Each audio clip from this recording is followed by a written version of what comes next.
Welcome to the Phil and H Travel Podcast. Is it worth it? Yeah, welcome everyone. So today we are doing a massive, unvarnished deep dive. We are conducting a totally pragmatic audit of the Fann Mountains in Tajikistan. Which is definitely a region that is suddenly on everyone's radar. Exactly. I mean, we're going to cover all of the exact costs, the major logistical traps, and honestly, the really hard truths about trekking this 5,000-meter range, Right. specifically for the upcoming 2026 and 2027 seasons. Yeah, there is a lot of shifting ground right now. There really is. And just a quick note up front for you listening, if you're planning a trip and want the honest, is it worth it verdict before you book, follow the show on Spotify or Apple. Highly recommend doing that. So, when you sit down to book a major wilderness adventure these days, there is this almost subconscious expectation of a polished retail transaction, right? Oh, absolutely. You see the glossy marketing material. You see the drone footage of a solitary hiker standing over this impossibly turquoise glacial lake. Right, the classic Instagram shot. Exactly. And you see the itinerary neatly broken down into days, you hand over your credit card, and you just expect that the wilderness will be delivered to you precisely as packaged, like a new car rolling off the assembly line. Yeah, but that is a profoundly modern assumption, We have completely conditioned ourselves to view remote environments through this lens of hospitality and predictability. Right. But when you apply that consumer mindset to certain parts of the world, the friction between what you bought and what you actually experience out there can be severe. Which brings us directly to the mission for today's deep dive. Because if you are listening and you've been eyeing Central Asia, you are probably inundated with buzz about driving the Pamir Highway or exploring the Wakhan Corridor. Which are incredible, but they are a very different beast. Exactly. But the Fann Mountains are quietly emerging as this incredibly dramatic, cost-effective alternative to the really heavy hitters, like the Himalayas or the Andes. And that emergence is happening at a very specific, honestly kind of volatile moment in the travel industry.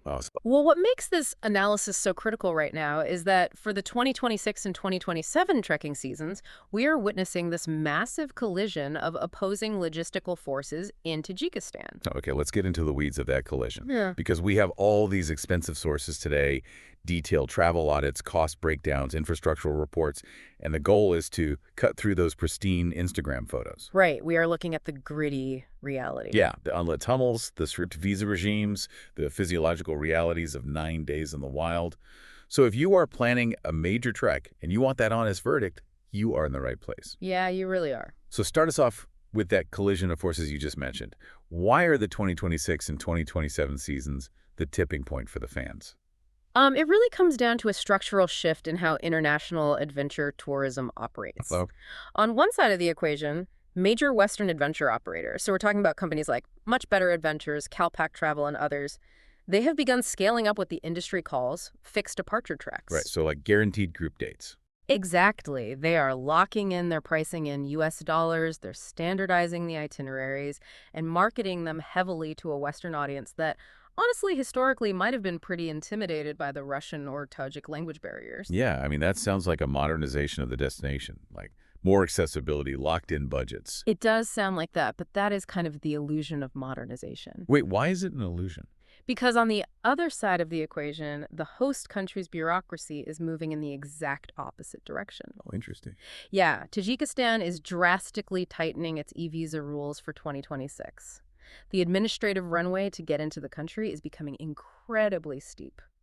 So you have this paradox. Exactly. It has never been easier to buy a package tour to the Fann Mountains, but it has never been more bureaucratically punishing to actually cross the border to start that tour. That is a fascinating bottleneck. And before we get into the paperwork traps, we really need to establish the baseline expectation of the physical environment for you, the listener. Yes, this is crucial. Because if you are someone who needs a hot shower, a reliable Wi-Fi signal, and a boutique lodge at the end of a long hiking day, we could just save you an hour right now. Yeah, this destination is not for you. Not at all. This is raw, sustained wild camping. Absolutely. The Fann Mountains demand a really high degree of physical and psychological resilience. It is a spectacular landscape, but, it does not accommodate casual tourism. So let's talk about that geography. We are looking at a remarkably dense cluster of peaks, located about 4 hours from the capital city, Dushanbe. Just a 4-hour drive, yeah. And the sheer verticality here is staggering. We are talking about 11 distinct peaks over 5,000 meters. Which is roughly 16,400 feet, for context. Right, and hundreds of peaks over 4,000 meters. The geology is really what makes it so distinct. Unlike rolling mountain ranges, the Fanns are characterized by these severe, glacially carved granite monoliths. It looks so aggressive in the photos. It is, and deep, narrow gorges. Because the range is relatively compact, you aren't spending weeks walking through flat approach valleys. You just get thrown right into it. Yeah, you are immediately thrust into high alpine drama. Visually, it rivals the Karakoram or the Everest region, but the footprint is entirely different.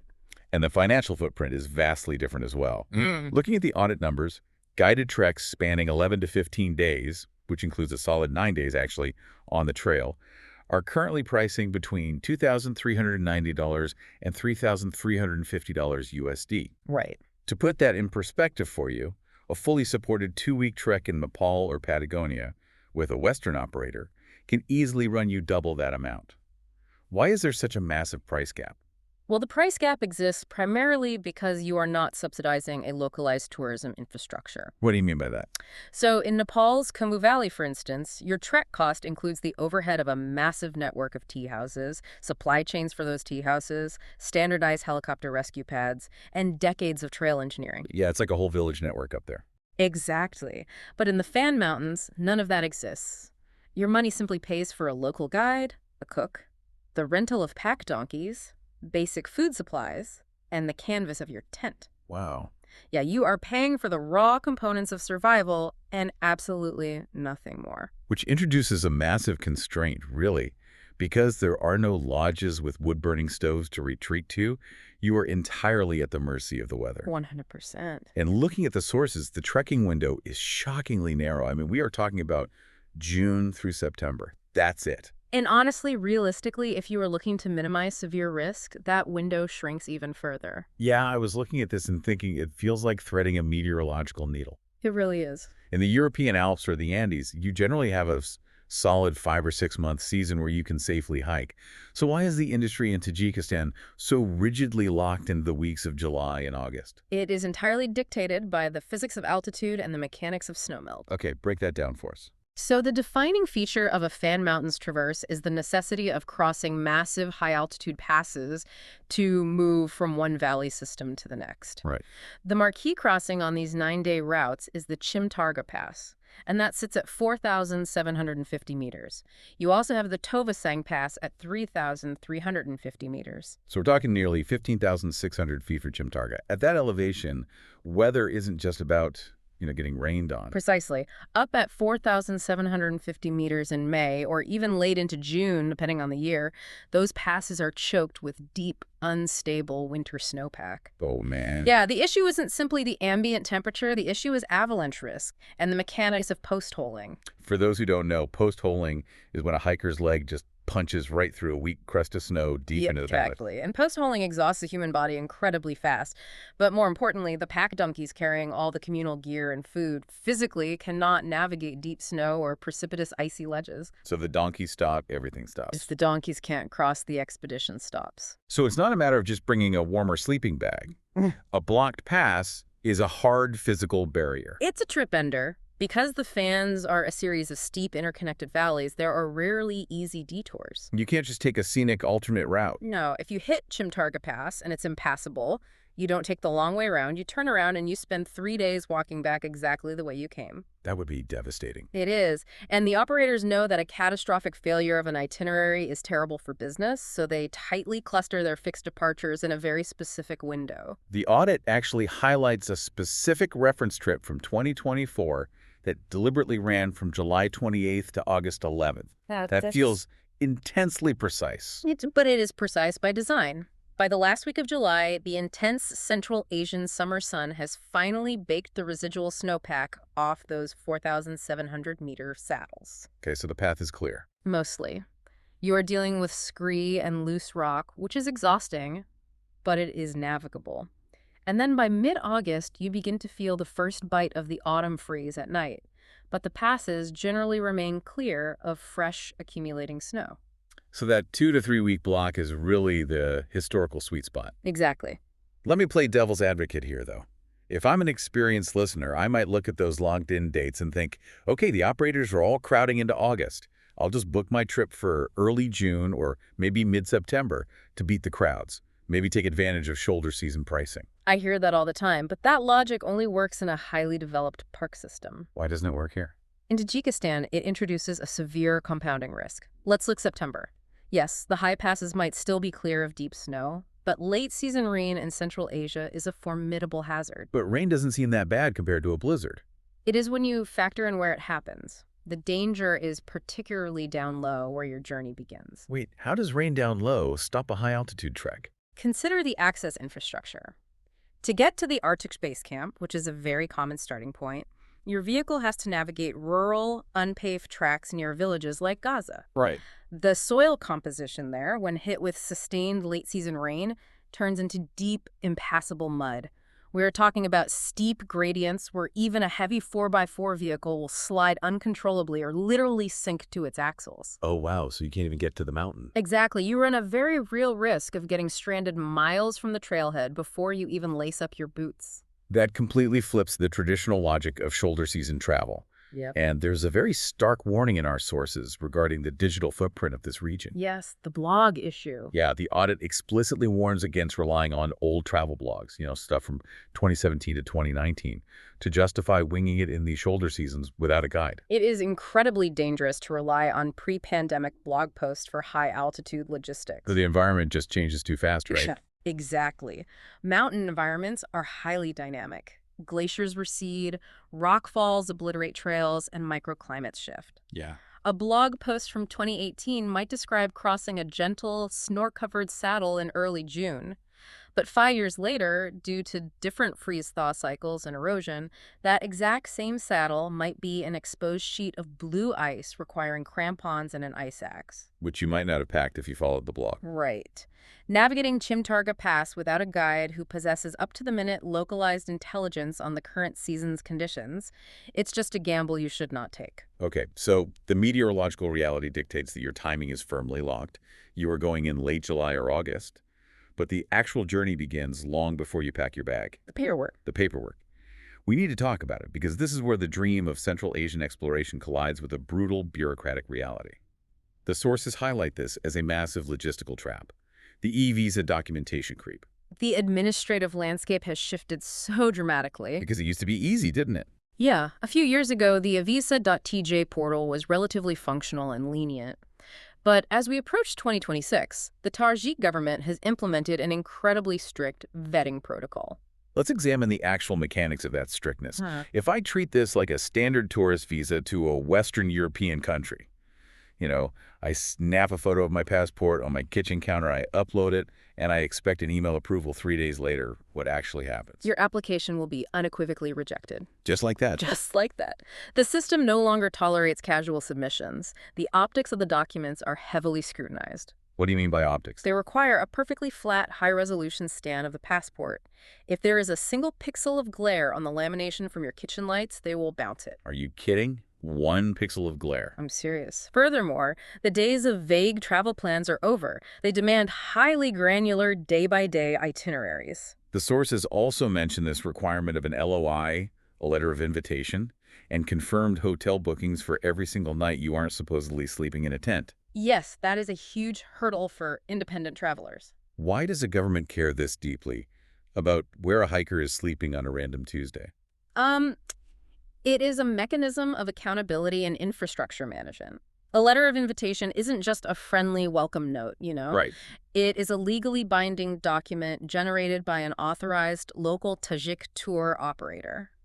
By demanding an LOI, the government is essentially forcing you to tether your presence in the country to a registered local business. So they have someone to blame if things go wrong. Exactly. If you go missing or if you violate local laws, the state immediately knows which local company is responsible for you. The hotel confirmations serve the exact same purpose. They want an unbroken chain of custody regarding your whereabouts. So effectively, the government is using the visa system to maintain absolute visibility over foreign nationals in these remote areas. Yes. The stated cost of the visa is roughly $35 for a double entry, which sounds pretty negligible, but the actual penalty for getting this wrong is severe, isn't it?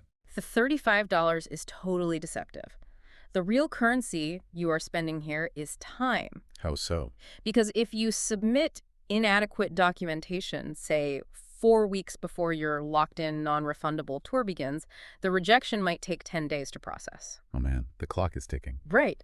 And by the time you realize you've been denied, you have to scramble to find a localized letter of invitation, source all those hotel confirmations, and reapply. Which takes more time. And if that second application hits a bureaucratic delay, you will miss your flight. Wow. You lose the flight cost, you lose the thousands of dollars in Trek deposits, all because of some glare on a passport scan. That is the ultimate unforced error. You really have to treat the visa process with the same severity as packing your medical kit. You absolutely do. It requires a rigid 4 to 6 week lead time, minimum. So, okay, assuming you conquer the bureaucratic machine, you land at the international airport in Dushanbe. The arrival itself seems fairly standard. The audit strongly recommends bypassing the chaotic swarm of unlicensed taxis and securing a $44 pre-arranged transfer. Which is an essential investment, in my opinion. Yeah, you wouldn't just haggle. Think about it. You are stepping off a multi-leg international flight, operating on a massive time zone deficit, in a country where you likely do not speak Tajik or Russian. Good point. An unlicensed taxi driver understands your vulnerability perfectly. Haggling over fares in an airport parking lot when you have all your expensive alpine gear on you is a terrible way to start an expedition. It's just asking for stress. Exactly. Just pay the $44, have a professional driver holding a placard with your name, and get safely to your hotel. But the relative ease of that airport transfer is really a false dawn, right? Oh, yes. Because to actually reach the staging ground for the Fann Mountains, this city called Penjikent, you have to drive north from Dushanbe through the Anzob Gorge. The gorge itself is noted as a stunning weekend retreat for locals. Right. But then you hit what the sources describe as a major hazard, the Anzob Tunnel. Ah, the Anzob Tunnel. It is one of the most infamous pieces of infrastructure in Central Asia. That's our trap number one. It is a 5-kilometer-long bore carved directly through the heart of the mountain range. Yes. The descriptions of this place sound less like a scenic mountain drive and more like, I don't know, being trapped inside the exhaust pipe of a running diesel engine. Why is it so notorious? Well, it is a legacy of ambitious but deeply flawed Soviet-era engineering, which was eventually completed with Iranian assistance. Okay. The fundamental issue is a complete failure of environmental control within the tunnel. It is 5 kilometers long, yet the ventilation shafts are routinely overwhelmed or entirely non-functional. So you have massive, heavy-duty commercial trucks grinding through this narrow tube, just belching diesel particulate matter into a confined space with literally no airflow. Exactly, you can barely breathe. And the hazard compounds, the tunnel suffers from severe groundwater seepage. So it's wet too. Very wet.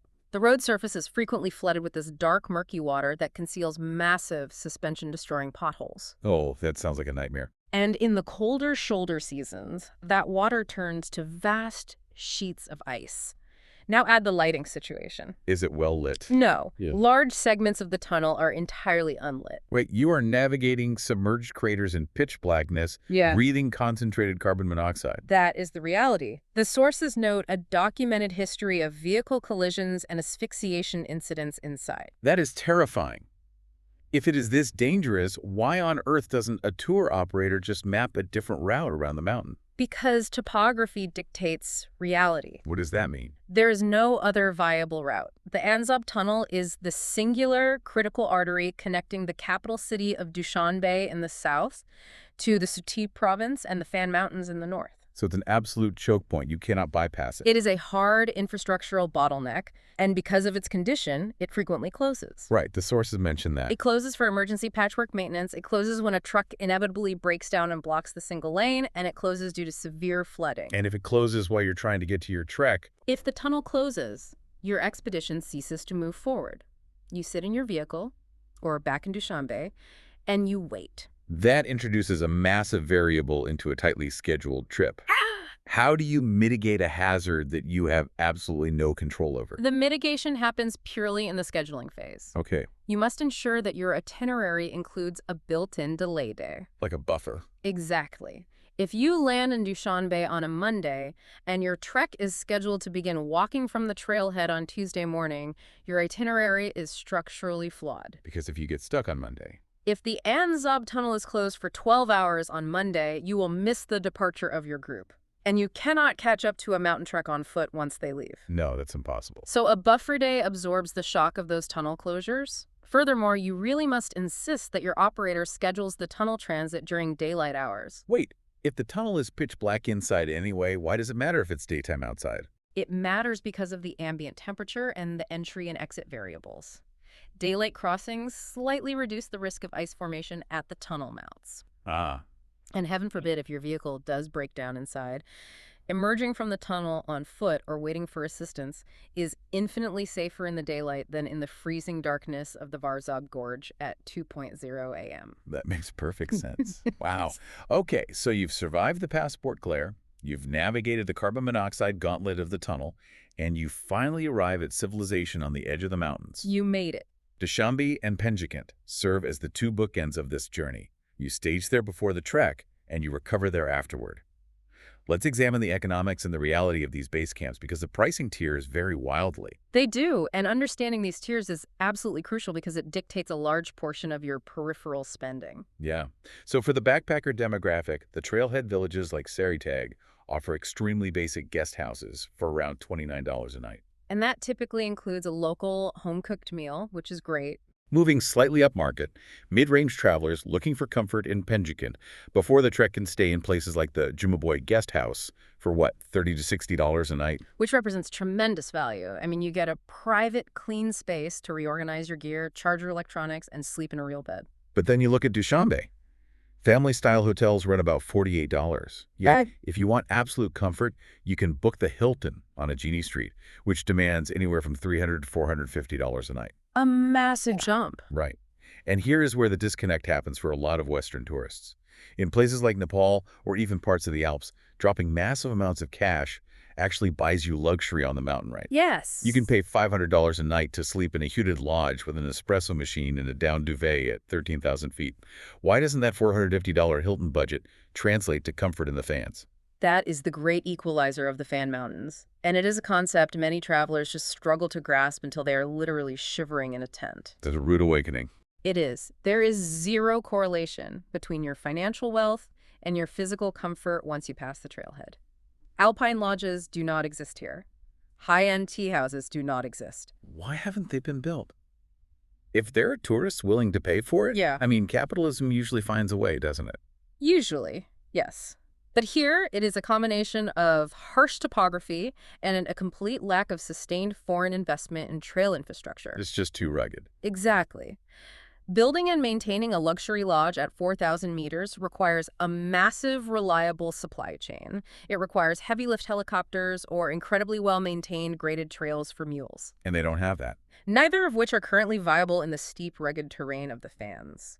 So regardless of whether you are a budget backpacker or a luxury executive, once you step onto the trail at Arctic's base camp, you are subjected to a mandatory democratization of the wilderness. Everyone sleeps on the ground. Everyone sleeps in a nylon tent. Everyone uses a rudimentary pit toilet or, a rock outcropping. Yeah. Everyone eats food prepared over a portable camp stove. You simply cannot buy your way out of the friction. I honestly find that incredibly refreshing. It forces a genuine, unfiltered relationship with the landscape. But let's look at the broader financial picture, because the audit highlights a phenomenon it calls the budget bleed. Yes, the bleed. Looking at the local economy, things are dirt cheap. Groceries are negligible. A bottle of water is 50 cents to $1. A full meal at a local cafe in Dushanbe is $3 to $5. It's incredibly affordable. A local beer is maybe $2 to $3. Mm-hmm. The exchange rate is highly favorable, sitting at roughly 60 to 70 Tajik samoni per US dollar. So if everything is this inexpensive, how are people blowing their budgets? The budget bleed is insidious because it occurs outside the boundaries of the locked-in tour price. Okay, explain that. When a traveler budgets, say, $2,500 for the trek, they often fail to account for the cumulative cost of the buffer days. Oh, right, the delay days we built in for the tunnel. Exactly. That is extra time spent in a city. Furthermore, when you emerge from 9 days of intense physical exertion, wild camping, and deteriorating hygiene, the psychological craving for comfort is overwhelming. Oh, I bet. You don't want the $5 street food at that point. You want the steak, the imported wine, and the highest thread count sheets you can possibly find. Precisely. Travelers frequently upgrade their post-trek accommodations impulsively. They spend days loitering in cafes, taking taxis to bazaars, and buying souvenirs while their bodies recover. And it all adds up. Those 3 to 5 unbudgeted days in Dushanbe or Penjikent can easily siphon an additional $500 to $800 from your wallet. It happens $5 at a time, but it adds up rapidly. But city time shouldn't just be viewed as a financial drain or a waiting room. The sources point out that arriving in Penjikent early, say by 2:00 p.m. the day before your trek, offers a profound cultural opportunity. It does. It is an opportunity that elevates the entire expedition from a mere athletic endeavor to a real historical journey. How so? Penjikent is not just a staging ground. It is deeply woven into the fabric of the ancient Silk Road. The audit specifically mentions the old Sogdian city ruins and connections to a figure named Rudaki. But for a listener who is just looking to climb mountains, why should they care about 9th century history? Because it contextualizes the landscape you're about to walk through. In what way? Well, the Sogdians were the great merchants and facilitators of the Silk Road. They built these wealthy, sophisticated urban centers right at the edge of these formidable mountains. Which is wild to think about. Walking through the ruins of ancient Penjikent allows you to see the complex frescoes and understand the sheer scale of the civilization that operated here way before the Arab conquests. And Rudaki. Abu Abdullah Rudaki, who was born in an adjacent village, is widely regarded as the founder of classical Persian literature. Engaging with that heritage provides a cultural anchor. So it's more than just a hike. Exactly. You aren't just consuming a view of a glacier. You are moving through a corridor that has dictated human trade and art for millennia. It adds a layer of reverence to the trip, really. Okay, so you've absorbed the Sogdian history, you've enjoyed your final $3 beer, and you've slept in your last real bed. It is time to look at the physical reality of the traverse. This is where it gets real. This is where the theoretical adventure hits the high-altitude friction. We are looking at a 9-day, 61.5-kilometer trek. Now, the distances per day don't sound massive, maybe 7 or 8 kilometers on average. But the elevation profile is brutal, isn't it? Oh, the horizontal distance is entirely deceptive. You are not walking flat miles. Not at all. You are constantly ascending steep loose scree to cross passes, then immediately plunging back down into deep valleys, only to repeat the exact same process the next day. The primary reward for this suffering seems to be the lake systems, the Kulakalan and Aladdin lakes. The lakes are the visual crown jewels of the region. They are fed directly by glacial meltwater, which gives them this hypersaturated, brilliant turquoise hue. It looks almost radioactive in the photos. It really does, and it contrasts violently with the stark, gray granite walls surrounding them. And crucially, because of the logistical friction we've discussed, they remain incredibly uncrowded. That's the real luxury. Yes, you can sit on the shoreline of Aladdin Lake and experience profound silence. That caliber of solitude is becoming virtually extinct in places like the Annapurna Circuit or the Tour de Mont Blanc. The audit also cites the view of the Sarmat Gorge from the top of the 4,750-meter Chimtarga Pass as the absolute pinnacle of the trip. Oh, the view is supposed to be life-changing. But getting up there requires a massive support system. I mean, unless you are an elite alpine athlete, you are not carrying 9 days of heavy provisions, a tent, and extreme weather gear on your own back over those passes. No, definitely not. On the guided commercial routes, you are just carrying a day pack with your water, layers, and a camera. So who carries everything else? The heavy lifting is outsourced to a highly orchestrated support crew.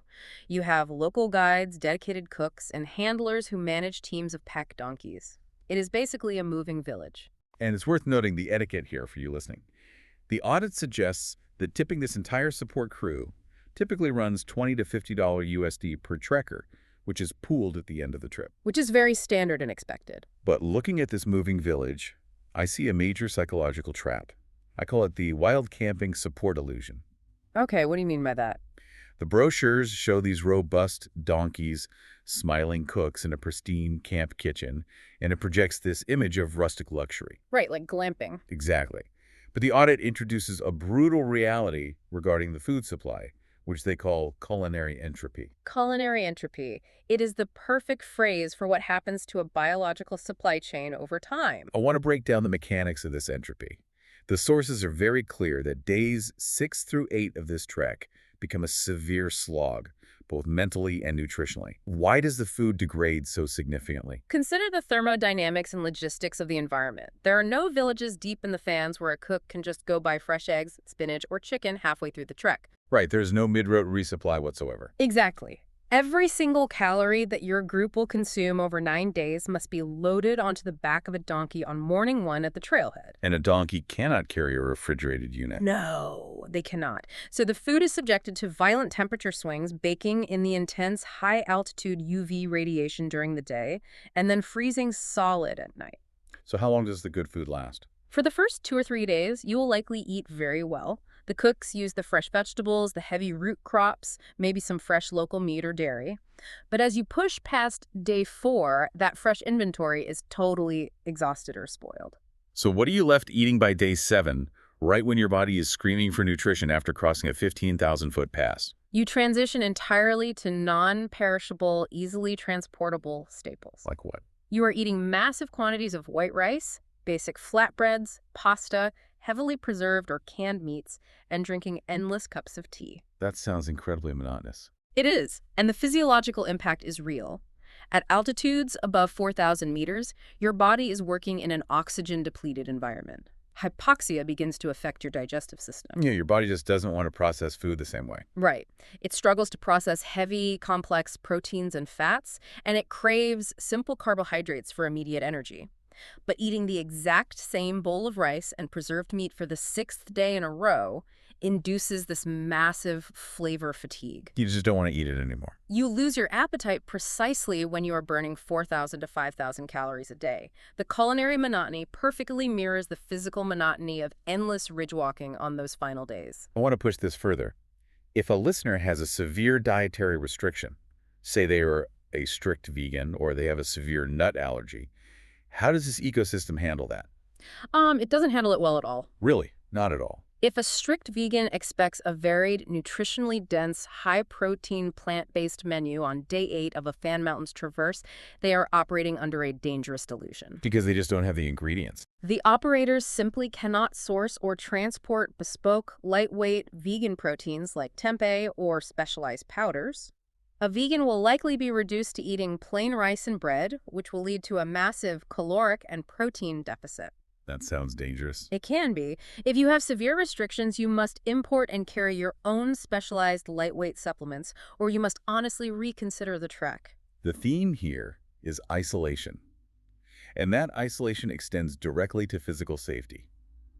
We really need to talk about trauma response. This is a critical point. What actually happens if a trekker slips on the scree and fractures an ankle on day 5, right at the base of the Chimtarga Pass? This is where the stark reality of the fans separates it from more developed ranges. Right, because in the European Alps, an ankle fracture initiates a rapid sequence. You pull out your phone, call emergency services, and a specialized alpine rescue helicopter extracts you within an hour to a world-class trauma center. Exactly. But in the Fann Mountains, there's absolutely zero cell phone signal. None. None. There are no trauma hospitals waiting in the adjacent valleys. So how do you get out? Evacuation is a brutally slow, analog process. The guide must use a satellite messenger device, if they have one, and if it has a clear line of sight to the satellites, to coordinate with the base in Dushanbe. But a helicopter isn't coming. No, a helicopter is not coming. The injured trekker will likely be strapped to the back of a pack donkey or placed on a makeshift stretcher carried by the crew and physically hauled for 10 or 15 hours over violently rough, steep terrain to reach a dirt track where a 4x4 vehicle can eventually meet them. Being strapped to a donkey with a broken bone sounds agonizing. It is excruciating. And it highlights why the audit is so uncompromising on the issue of insurance. Travel insurance is not a luxury add-on here. It is vital survival infrastructure. But standard travel insurance won't cut it, will it? I mean, the stuff you buy when you book your flight. Not at all. A standard policy bought through an airline portal generally caps coverage at 2,000 or 3,000 meters. And we are way above that. Way above. You must purchase a specialized alpine policy explicitly rated for altitudes above 4,000 meters that includes clauses for remote search, extraction, and medical repatriation. Because if you don't... If you try to save $100 by skipping this, a complex fracture requiring regional extraction and flights to a major medical hub could easily bankrupt you. That is a completely non-negotiable reality check. On a slightly lighter financial note regarding the trail, the sources mention that some guided packages offer an $88 single tent supplement. This allows you to sleep in a tent by yourself rather than sharing with another trekker. Is that worth the money? Objectively, no. Unless you suffer from severe claustrophobia or have an absolute psychological barrier to sleeping near another human being, do not pay the $88 supplement. Why not? Wouldn't the privacy be nice? Yeah. After a long day? The privacy is a complete illusion. Really? Think about it. You are in a thin nylon dome surrounded by 20 other nylon domes, listening to donkeys bray and the cook clattering pots at 4:30 a.m. Okay, fair point. You can hear everything. Exactly.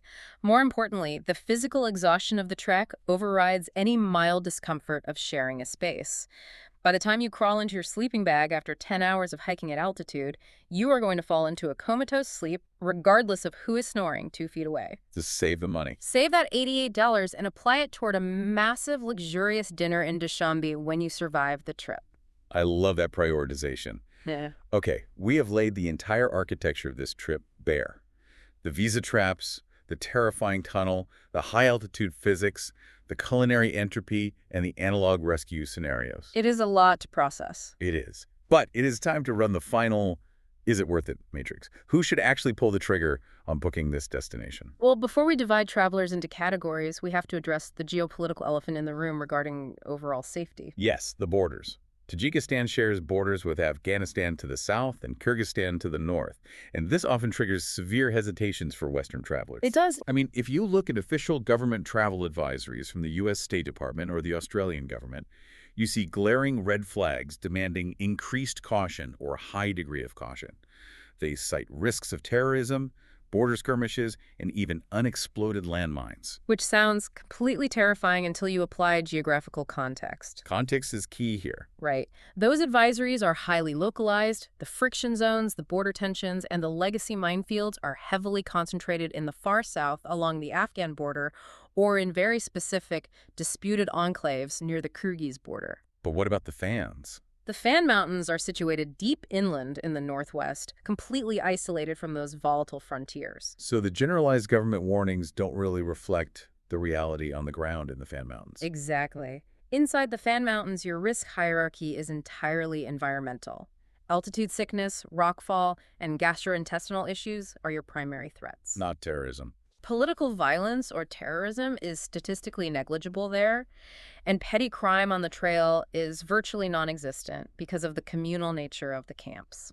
What about solo female travelers? That is always a critical metric for regional safety when we do these audits. The overwhelming consensus is that it is safe, particularly because most solo travelers in the fans join these guided fixed departures. Right, you're with a group. You are enveloped in the protective bubble of the group, the guide, and the crew. You are never wandering alone through populated areas. Are there any specific cultural rules they need to follow? The only behavioral modification required is cultural etiquette. In the trailhead villages, local Islamic norms dictate conservative dress. So, out of basic respect, travelers should ensure their shoulders and knees are covered when transitioning through these communities. That is standard, respectful travel practice. Let's get into the matrix. I want you, the listener, to evaluate your own travel styles. We break down these 4 demographics. Category 1, the backpacker. The classic budget traveler. Right. This is the hyper-independent dirtbag traveler operating at a budget of maybe $30 to $40 a day. You mentioned the guest houses are $29. So a savvy backpacker could survive in Tajikistan for a month on $1,000. Should they tackle the fans independently? The definitive answer is skip it, unless you possess elite wilderness skills. Wait, hold on. If it's that cheap, why not just download an offline GPS map on your phone, buy a bunch of rice at the bazaar, and figure it out? What is the specific barrier? The barrier is the sheer logistical weight of the environment. Okay, unpack that. A casual backpacker used to following well-marked signs in Patagonia or staying in hostel dorms will be severely out of their depth. To do this independently, you must be able to negotiate complex shared taxi transfers in basic Tajik or Russian. Which most Western backpackers don't speak. Exactly. You must be able to personally hire and manage a donkey handler.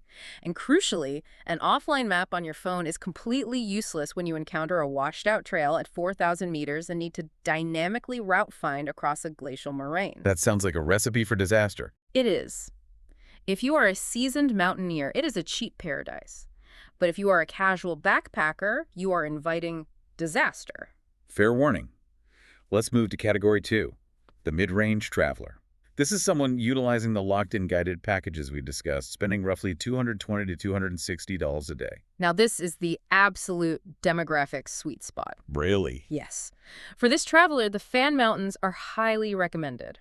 You are paying a very reasonable premium to completely outsource the terror of the Anzob Tunnel transit, the donkey logistics, and the route finding. Which, as we've established, is a lot of friction to outsource. When you consider that a similar supported experience in the Himalayas would cost $5,000 or more, getting a 9-day high-altitude traverse for $2,500 is an extraordinary value proposition.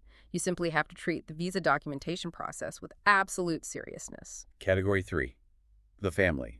Let's say parents with 2 kids looking for an adventurous vacation, willing to spend $150 to $250 a day total. They must absolutely skip the trek. Because of the altitude. Because of the altitude and the absolute lack of an evacuation safety net.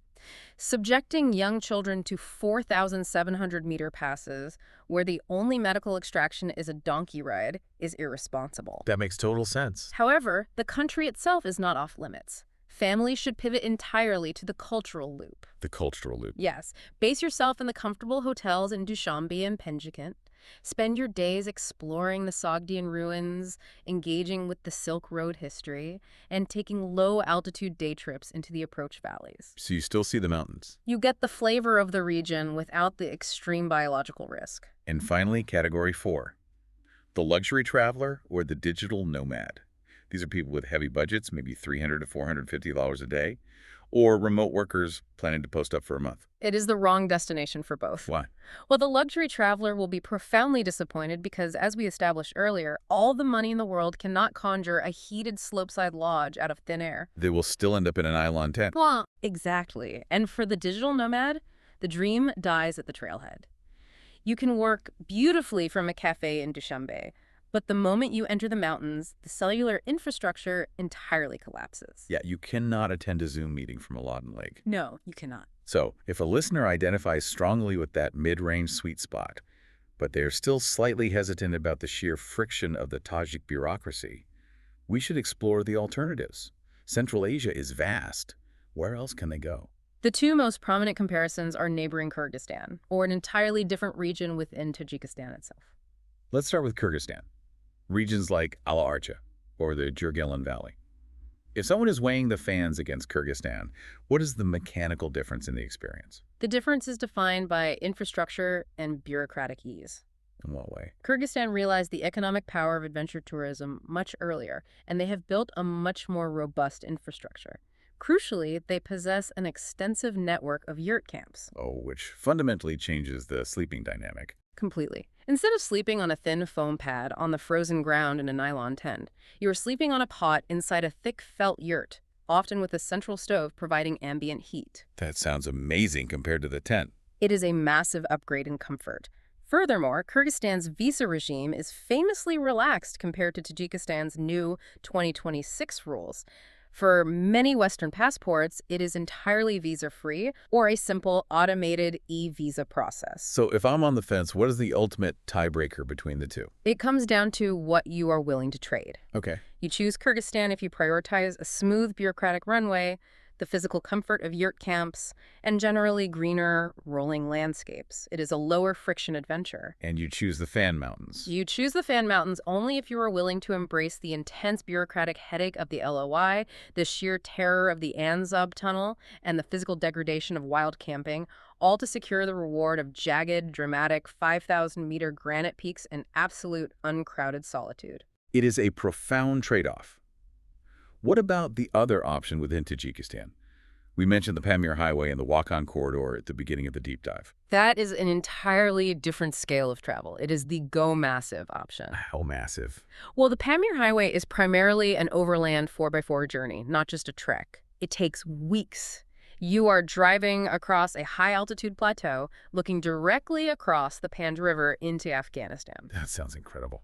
It is, but it requires a massive commitment of time, a much larger budget, often $2,000 to $3,000 just for the vehicle and driver before any trekking is even added. Wow. And it requires an additional specialized piece of bureaucracy called a GBAO permit to enter the autonomous region. So the Pamirs are for a month-long overland expedition.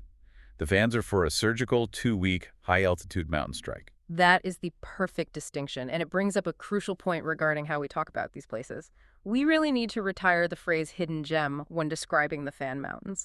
Why? I mean, it seems perfectly hidden to most of the world. Because calling it a hidden gem implies it is just waiting to be casually discovered. The Fanns are not hidden. They are actively guarded by friction. Guarded by friction. Yes. The visa process, the tunnel, the altitude, the lack of lodges, these are not bugs in the system. They are the filter.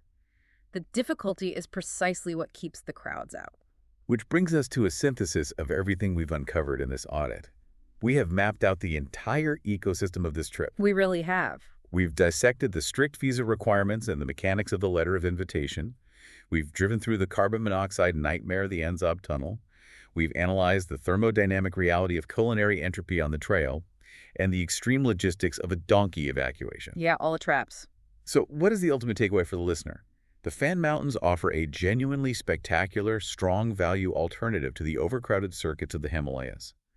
But that value is not free. No, it is earned. It requires a massive down payment of patience, physical resilience, and meticulous preparation. You cannot wing the paperwork. You must accept the unvarnished reality of 9 days of high-altitude wild camping. Exactly. If you can honestly accept those terms, the reward is an experience of raw, pristine wilderness that is rapidly vanishing from the rest of the globe. And that actually leads to a deeply provocative question about the future of this place. What's that? Destinations that exist in this state of raw beauty are operating in a very delicate temporary window. We already see international operators standardizing their pricing and driving demand. As that demand scales up, the pressure on the Tajik government to modernize will become overwhelming. Right, they will eventually give in to the economics of volume. Inevitably. They will widen and pave the access roads. They will figure out how to properly ventilate and light the Anzob Tunnel. They will streamline the visa process to let more wallets into the country. And eventually, local entrepreneurs or foreign investors will secure the rights to build a heated tea house on the shores of Aladdin Lake. Exactly, but the moment they do that... the friction disappears. And when the friction disappears, the crowds will flood in and the prices will skyrocket to match Nepal.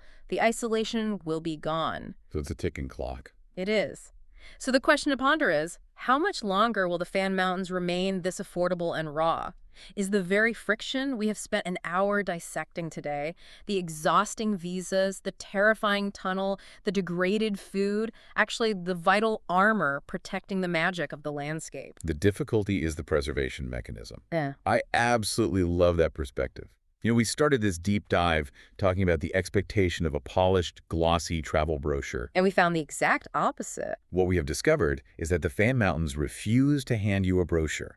They hand you a demanding stack of paperwork, a headlamp, and a map. But for the traveler willing to endure that murky, challenging reality, it is exactly that friction that makes the view from 15,600 feet so incredibly vibrant. Absolutely. If this gave you the honest verdict you needed, follow the show. New episodes drop every day. Thanks for listening. That is the honest verdict from Phil and H.